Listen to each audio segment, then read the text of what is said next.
मुख्यमंत्री धामी के आज कई कार्यक्रम थोड़ी देर में ही हरिद्वार के लिए होंगे रवाना। काशीपुर में कई योजनाओं का लोकार्पण और शिलान्यास करेंगे। पूर्व कैबिनेट मंत्री यशपाल आर्य पर हमले को लेकर उत्तराखंड में सियासत गर्म। कांग्रेस आज हमले के विरोध में करेगी प्रदर्शन। मुख्यमंत्री आवास के बाहर धरना। उत्तराखंड में पीएम की जनसभा पर पूर्व सीएम हरीश रावत का निशाना। कहा, नरेंद्र चुनावी जुमलों की बारिश गए और उत्तराखंड के जो सवाल थे नजरअंदाज किया। उत्तरकाशी के गंगा व यमुना घाटी में भूकंप के झटके। रिएक्टर पैमाने पर 3.2 मापी गई तीव्रता।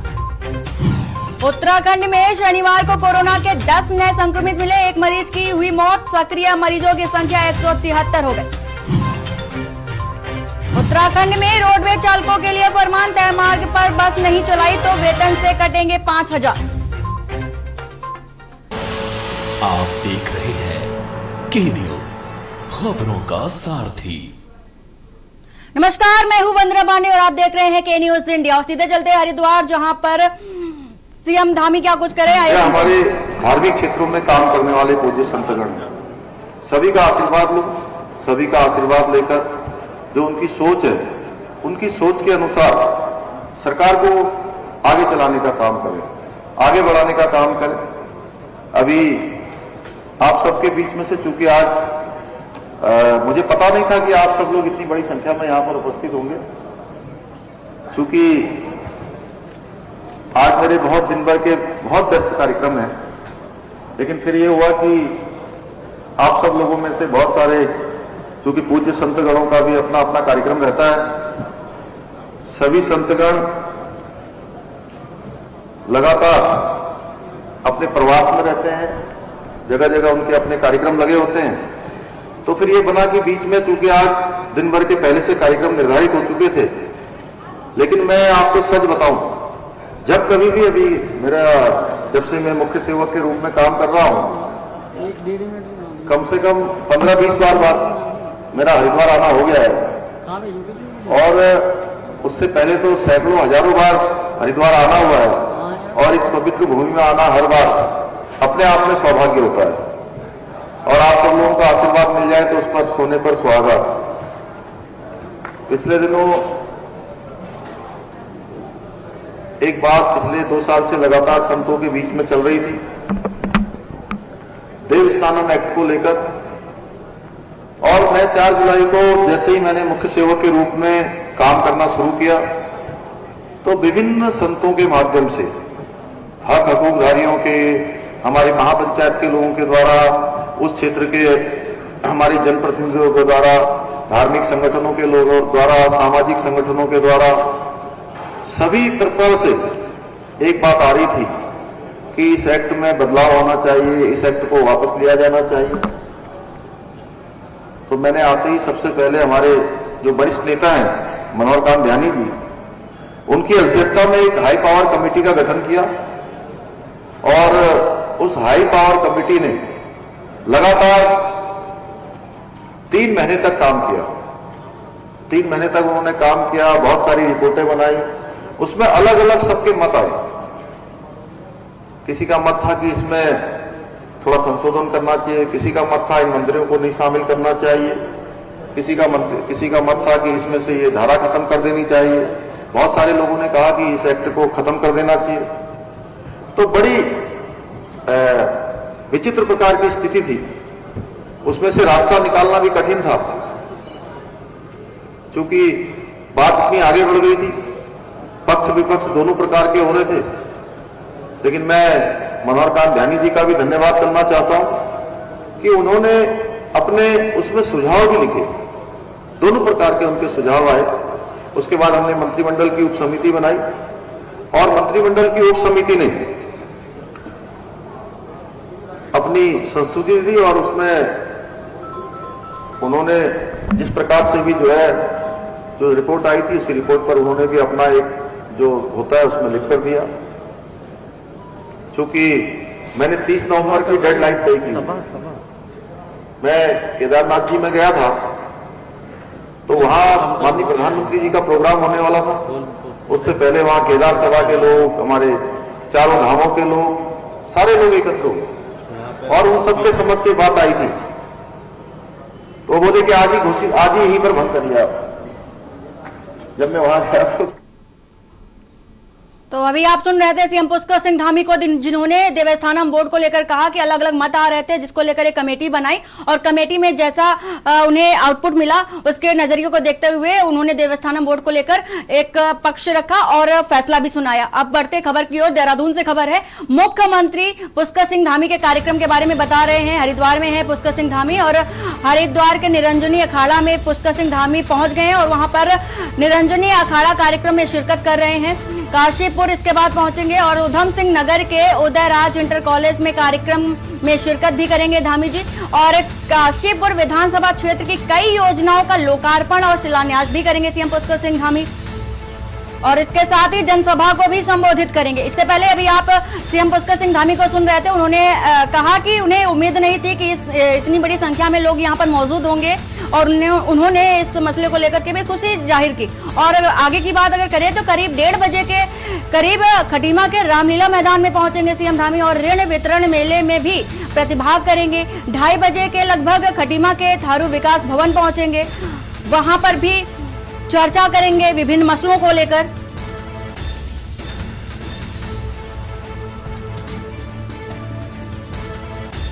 तो हरिद्वार में है सीएम पुष्कर सिंह धामी, निरंजनी अखाड़ा कार्यक्रम में शिरकत करने पहुंचे हैं और देवस्थानम बोर्ड को लेकर उन्होंने चर्चा की है।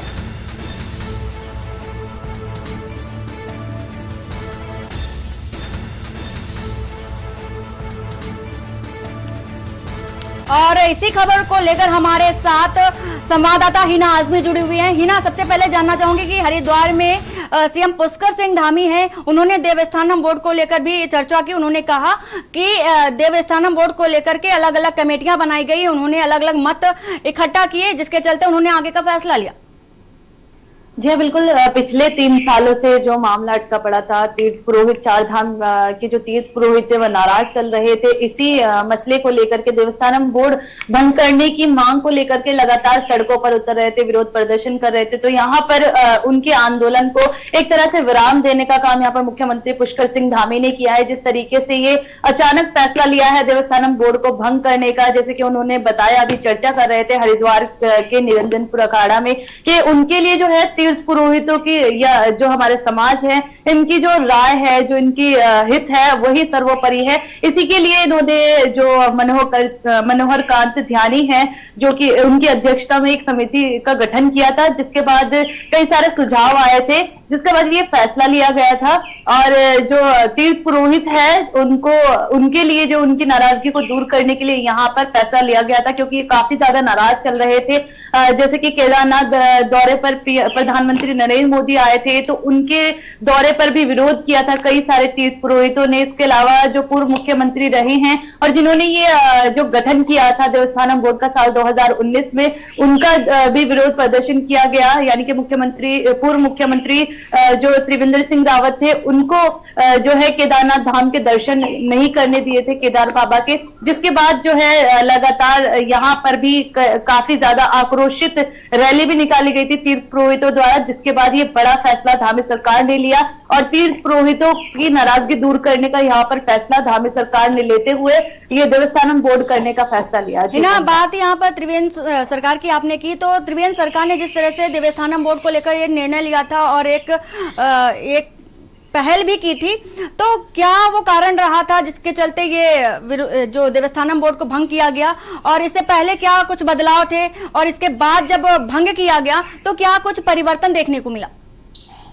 जी बिल्कुल। यहाँ पर तीर्थ पुरोहित, जो चार धाम के तीर्थ पुरोहित है, उनके कुछ बड़े जो इनके जो तीर्थ पुरोहित में जो बड़े होते हैं, तो उनमें जो है इस कमेटी में शामिल नहीं किए गए थे। तो इसी के चलते जो है और एक तरह से ये भी था कि जिसके लिए कानून बन रहे हैं, जिसके लिए बोर्ड बन रहा है, यानी कि देवस्थानम बोर्ड चार धाम के तीर्थ पुरोहितों के लिए ही बन रहा है, तो यहाँ पर उनका सुझाव लेना यहाँ पर सरकार के लिए बहुत ज्यादा जरूरी था। तो इसी के चलते जो है काफी ज्यादा नाराज चल रहे थे कि हमारे लिए बन रहा है। जिस तरह से अगर किसान आंदोलन की बात करें तो किसान आंदोलन इसीलिए शुरू हुआ था क्योंकि जो किसान बिल थे, किसान एक्ट थे, तो वह लाने की यहाँ पे तैयारी सरकार कर रही थी, जबकि जो किसान थे उन्हीं से अगर सलाह मशवरा किया जाता, उन्हीं के लिए कानून बन रहे हैं तो उनसे बातचीत करना उचित रहता, तो तब भी जो है उनका जो है समर्थन मिल पाता। तो इसी के मद्देनजर यहाँ पर पुरोहितों को भी शामिल किया जाना चाहिए था, जो कि नाराज चल रहे थे। जो आप यहाँ पर ये भी जानना चाहेंगे कि आज सीएम धामी हरिद्वार पहुंचे हैं और लोग जनसभा को संबोधित भी कर रहे हैं, निरंजनी अखाड़ा कार्यक्रम में शिरकत कर रहे हैं, तो इसके बाद हरिद्वार के बाद और कौन कौन से कार्यक्रम हैं जहां पर आज सीएम पुष्कर सिंह धामी शिरकत करने वाले हैं? जी हाँ, हरिद्वार के बाद जैसे कि सुबह ही वह निकल चुके हैं हरिद्वार के दौरे पर। निरंजनी अखाड़ा में उन्होंने जिस तरह से तीर्थ पुरोहितों के साथ राब्ता करते नजर आ रहे हैं, वहीं 11:15 बजे की अगर बात करें तो 11:15 बजे जो मुख्यमंत्री पुष्कर सिंह धामी है वह उधम सिंह नगर के काशीपुर पहुंचेंगे, जहां पर एक कॉलेज है उदयराज कॉलेज, वहां पर एक प्रोग्राम होने वाला है।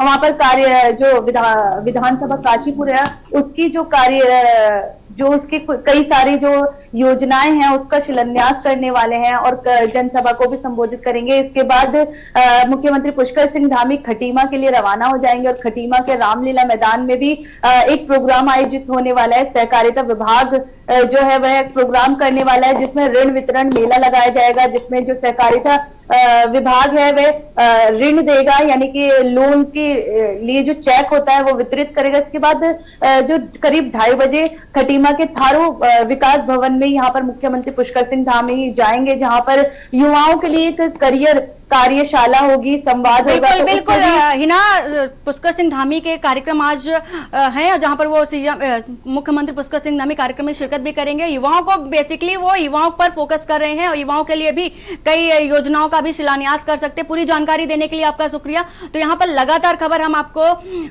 उत्तराखंड से बता रहे हैं, देहरादून से बता रहे हैं। आज हरिद्वार पहुंचे हैं सीएम पुष्कर सिंह धामी, जहां पर निरंजनी अखाड़ा कार्यक्रम में शिरकत कर रहे हैं और कार्यक्रम के दौरान लोगों को संबोधित भी कर रहे हैं। अब इसके बाद ऋण वितरण कार्यक्रम में भी प्रतिभाग करेंगे सीएम धामी। उत्तरकाशी के गंगा व यमुना घाटी में भूकंप के झटके काफी देर तक महसूस किए गए। झटके रिएक्टर पैमाने पर 3.2 मापी गई है और इसकी तीव्रता 3.2 मापी गई है और बड़कोट व उत्तरकाशी में लोग घरों से बाहर निकले हैं। भूकंप के झटकों में लोगों के अंदर अब दहशत का माहौल भी बना हुआ है। जिले में कोई जनहानि की सूचना अभी तक नहीं मिली है। उत्तरकाशी से आपको खबर बता रहे हैं, रिएक्टर के पैमाने पर 3.2 की तीव्रता मिली है भूकंप की। बड़कोट व उत्तरकाशी में लोग घरों में हैं और लोगों के अंदर दहशत का भी माहौल है। लोग अपने घर के बाहर हैं। भूकंप को लेकर के, भूकंप के झटके को लेकर के लोग अपने घर के अंदर रहना भी मुनासिब नहीं समझ रहे हैं। उन्हें दहशत है कब भूकंप आ जाए। 3.2 भूकंप की तीव्रता मापी गई है और ये भूकंप के झटके काफी देर तक महसूस किए गए।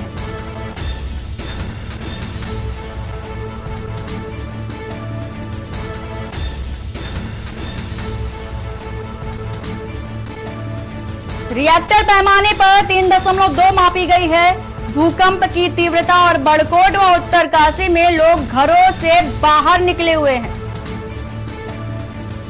भूकंप के झटके से दहशत में लोग हैं और इसके साथ ही जिले में कोई जनहानि की अभी तक कोई सूचना नहीं है।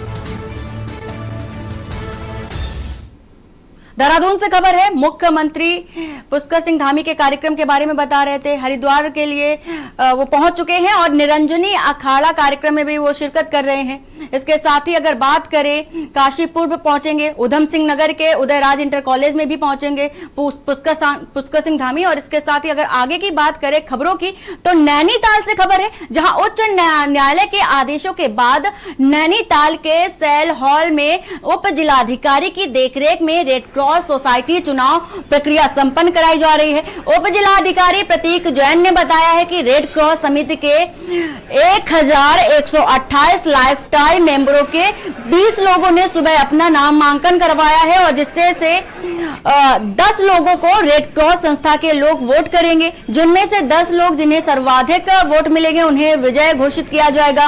आपको यह भी बता दें कि पिछले 3 वर्षों से रेड क्रॉस समिति के चुनाव नहीं हो पाए थे, जिसको लेकर उच्च न्यायालय में चुनाव कराने को लेकर याचिका दाखिल की गई थी। रेड क्रॉस सोसाइटी जिला नैनीताल का यहाँ पे इलेक्शन प्रोसेस चल रहा है। टोटल यहाँ पे 1128 लाइफ टाइम मेंबर्स हैं रेड क्रॉस सोसाइटी के। तो जो रेड क्रॉस सोसाइटी के ही जो गैजेट में छपा हुआ है, जो एक्ट है, उसके बेसिस पे केवल लाइफ टाइम मेंबर्स जो सोसाइटी में रजिस्टर्ड होते हैं एज लाइफ टाइम मेंबर्स, केवल वही खड़े हो सकते हैं इलेक्शन में और केवल वही वोट भी कर सकते हैं। ज़्यादा से ज़्यादा 10 लोगों को सभी वोटर्स वोट कर सकते हैं, क्योंकि 10 मेंबर्स का यहाँ पे बोर्ड हम सेलेक्ट करना है। तो जिन मेंबर्स को सबसे ज़्यादा वोट मिले उन 10 मेंबर्स को फाइनली सेलेक्ट किया जाएगा। और सीधे चलते हैं हरिद्वार, जहां पर सीएम पुष्कर सिंह धामी कार्यक्रम में पहुंचे हैं। निरंजनी अखाड़े कार्यक्रम में शिरकत करने पहुंचे हैं सीएम पुष्कर सिंह धामी और इससे पहले वो जनसभा को भी संबोधित कर रहे थे।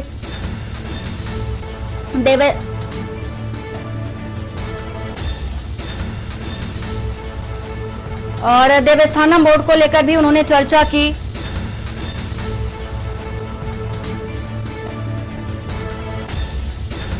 हरिद्वार के बाद कई जगहों पर सीएम पुष्कर सिंह धामी के कार्यक्रम है, जहां पर शिरकत करने पहुंचेंगे। तो अखाड़ा परिषद में पहुंचे हैं सीएम पुष्कर सिंह धामी।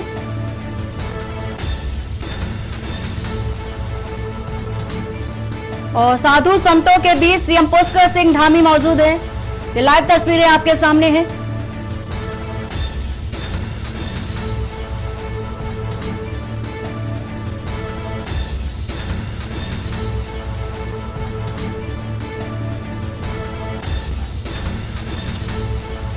तो हरिद्वार पहुंचे हैं सीएम पुष्कर सिंह धामी, अखाड़ा परिषद कार्यक्रम में शिरकत करने पहुंचे और उधम सिंह नगर उदय इंटर कॉलेज में भी कार्यक्रम में शिरकत करेंगे।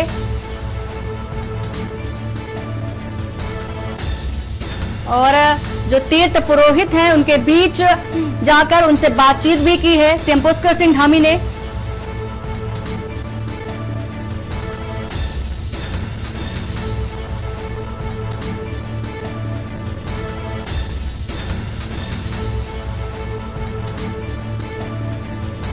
निरंजनी अखाड़ा पहुंचे हैं सीएम पुष्कर सिंह धामी। हरिद्वार से आपको तस्वीरें दिखा रहे हैं।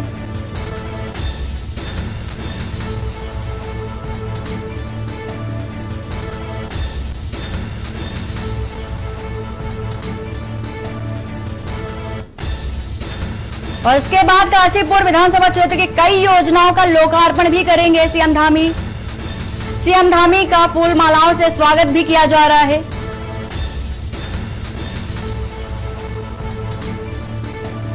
देवस्थानम बोर्ड को भंग किए जाने के बाद तीर्थ पुरोहितों में हकूकदारों में खुशी का भी माहौल देखा जा रहा है।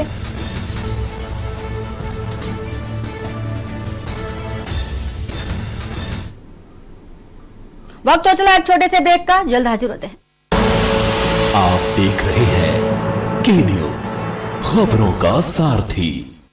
पर ये दिल है कि चख रहा है उन्हीं अल्फाजों का नूर नूर और नूर नूर और नूर नूर और दूर कितना भी जाओ, इस जुबान से दूर ना जा पाओगे।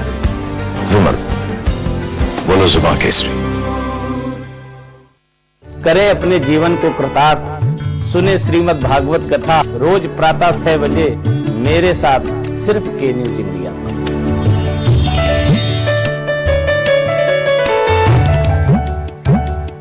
खुदी को आजमाया है तो ये अंदाज आया है, खुदी को आजमाया है तो ये अंदाज आया है।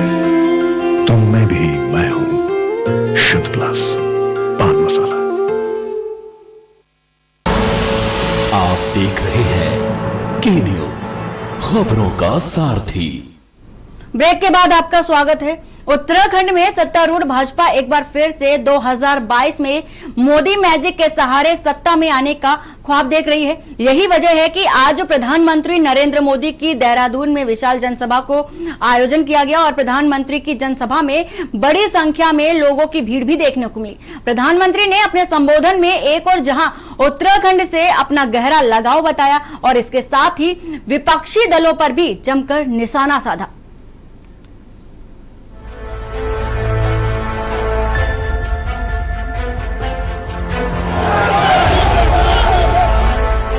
2022 के विधानसभा चुनाव से पहले देवभूमि उत्तराखंड को प्रधानमंत्री नरेंद्र मोदी ने 18,000 करोड़ की सौगात दी है। उन्होंने सबसे पहले परेड मैदान में प्रदर्शनी का अवलोकन किया, जिसके बाद उन्होंने करोड़ों की योजनाओं का शिलान्यास और लोकार्पण किया। प्रधानमंत्री ने जिन योजनाओं का शिलान्यास किया उनमें 8,600 करोड़ की लागत से बनने वाला दिल्ली देहरादून इकोनॉमिक कॉरिडोर भी शामिल है। जिन योजनाओं का लोकार्पण हुआ उन योजनाओं में 120 मेगावाट की व्यासी जल विद्युत परियोजना मुख्य है। प्रधानमंत्री नरेंद्र मोदी ने चुनाव से ठीक पहले देवभूमि उत्तराखंड को 15,728 करोड़ रुपए की 11 योजनाओं का शिलान्यास और 2,573 करोड़ की लागत से तैयार 7 योजनाओं का लोकार्पण किया। इसके बाद गढ़वाली बोली में अपना संबोधन शुरू कर पीएम मोदी ने उत्तराखंड की जनता तक अपनी बात पहुंचाई। को भव्य स्वरूप देना डबल इंजन की सरकार की सर्वोच्च प्राथमिकता है। इसी भावना से सिर्फ बीते 5 वर्षों में उत्तराखंड के विकास के लिए केंद्र सरकार ने 1,00,000 करोड़ रुपए से अधिक 1,00,000 करोड़ रुपए से अधिक 1,00,000 करोड़ रुपए से अधिक परियोजनाएं स्वीकृत की हैं। हमारे शास्त्रों में कहा गया है, नाभिषेको न संस्कार सिंहस्य कृते मृग्या विक्रमादित्य राजस्य सौम्य मृगेंद्र दत्ता। अर्थात सिंह को जंगल का राजा नियुक्त करने के लिए न तो कोई अभिषेक किया जाता है न कोई संस्कार किया जाता है। अपने गुण और पराक्रम से वह स्वयं अपना साम्राज्य प्राप्त करता है। यह श्लोक हमारे आदरणीय प्रधानमंत्री जी पर पूर्ण रूप से ठीक बैठता है। यह देवभूमि के शहरों को हेली सेवा से जोड़ना हो, आदरणीय प्रधानमंत्री जी के नेतृत्व में हमने कनेक्टिविटी को विकास का मूल मानकर कार्य किया है। इसी का नतीजा है आज उत्तराखंड पर्यटन के मानचित्र पर और अधिक मजबूती के साथ अपनी सदानत छवि को उकेर रहा है। भाइयों और बहनों, आदरणीय प्रधानमंत्री जी ने 2015 में प्रधानमंत्री नरेंद्र मोदी की ओर से उत्तराखंड को दी गई 18,000 करोड़ की सौगात को बीजेपी ऐतिहासिक बता रही है, जबकि विपक्ष इसे सिर्फ एक चुनावी स्टंट बता रहा है। कांग्रेस का आरोप है कि प्रधानमंत्री नरेंद्र मोदी ने जनता से वादा खिलाफी की है। सत्ता में आते ही बेरोजगारी और महंगाई बढ़ी है। इसके विरोध में कांग्रेसियों ने प्रधानमंत्री के कार्यक्रम का जमकर विरोध किया। महंगाई की मार जनता पे पड़ रही है और जनता त्रस्त है। और संविधान का मजाक, प्रशासन का मजाक देखिए, दफा 144 शहर में लगी है और मोदी जी की रैली हो रही है। ये तो संविधान है। ये धामी सरकार है कि दफा 144 लगा के प्रधानमंत्री की रैली लगा रही है, तो मुकदमा किस पे होना चाहिए ये आप सोचिए। ये सोचिए कि मुकदमा किस में होना चाहिए, संविधान की धाराओं में क्या लिखा है। आज यूथ कांग्रेस ने, महिला कांग्रेस ने, महानगर के लोगों ने और हमारे साथियों ने गिरफ्तारी दी है महंगाई के ऊपर। सिटी बनाने की बात करी थी, बता दे कौन सी स्मार्ट सिटी एक भी अगर बन गई हो। इन्होंने वादा किया था कि हम बुलेट ट्रेन लाएंगे, कहाँ है वो बुलेट ट्रेन। इन्होंने वादा किया था कि हम जो है हेली सेवा जो है शुरू करेंगे स्वास्थ्य को लेके, कहाँ है वो सेवा। इन्होंने कोविड के दौरान कहा था कि हम हर आदमी को जो है 4-4 लाख रुपए देंगे, 5 लाख, कहाँ है वो पैसा। तो ये तो घोषणाएं करने वाले लोग हैं, सिर्फ झूठी और कोरी घोषणाएं करते हैं। 18,000 करोड़ के शिलान्यास करें, लेकिन 18,000 करोड़ रुपए आ काम से मत से रहा, ये तो बता दें वो। ठीक। कुल मिलाकर सत्ताधारी दल बीजेपी ने चुनावी तैयारियों के लिहाज से अपने विरोधियों को पीछे छोड़ दिया है। सवाल ये है कि क्या प्रधानमंत्री के सहारे बीजेपी राज्य में एक बार फिर से सत्ता में वापसी कर पाएगी? क्या राज्य में बीजेपी मिथक को तोड़कर 60+ के नारे को सफल बना पाएगी? सवाल तो ये भी है कि उत्तराखंड बीजेपी आज भी मोदी मैजिक के सहारे है। क्या 2022 में मोदी मैजिक काम करेगा? ऐसे अनगिनत सवाल हैं जिनके जवाब का सबको इंतजार है। देहरादून से के न्यूज इंडिया के लिए अंकित काला की रिपोर्ट। बुलेटिन फिलहाल इतना ही। बाकी की खबरों के लिए बने रहिए आप के न्यूज इंडिया के साथ। नमस्कार।